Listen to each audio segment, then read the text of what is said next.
Et puis, il y avait aussi tout ce qu'elle a fait en look, en fait. C'est une des premières à avoir des costumes d'hommes, des chapeaux de forme, enfin, tout ça.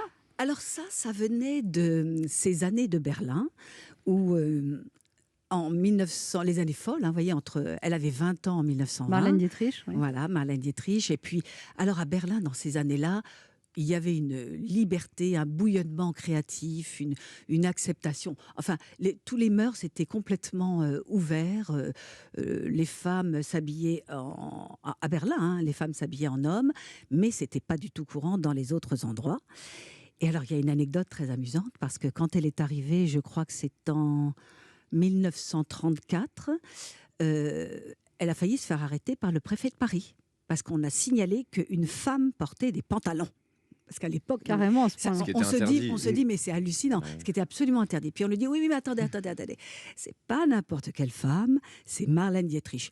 Donc on n'a peut-être pas forcément intérêt à lui tomber dessus comme ça et lui dire d'enlever son pantalon parce qu'elle aurait été capable de les enlever en pleine rue et de créer un scandale encore plus grand. Mais elle était très libre, vous dites, dans ses amours. Elle aimait aussi bien les hommes que les femmes. Elle avait un compagnon de vie et ils étaient totalement libres, en fait.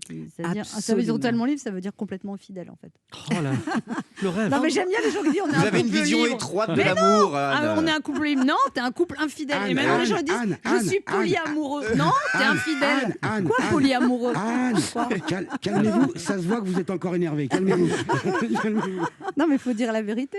Elle était très libre. Alors, c'est très curieux, oui. Elle a épousé son mari, Rudolf Sieber, qui était un assistant de production et également un assistant metteur en scène qu'elle a rencontré à cette époque. Et elle l'a épousé, elle avait 22 ans.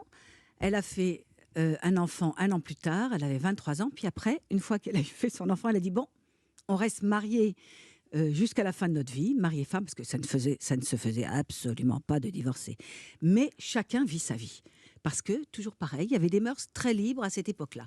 Sauf que quand elle est arrivée à Hollywood, après 1930, à Hollywood, l'Amérique ultra très puritaine. Ah oui, là, c'était pas du tout la même chose. Et il fallait cacher le fait que elle avait des tas d'amants, alors notamment son metteur en scène fétiche, Joseph von Sternberg.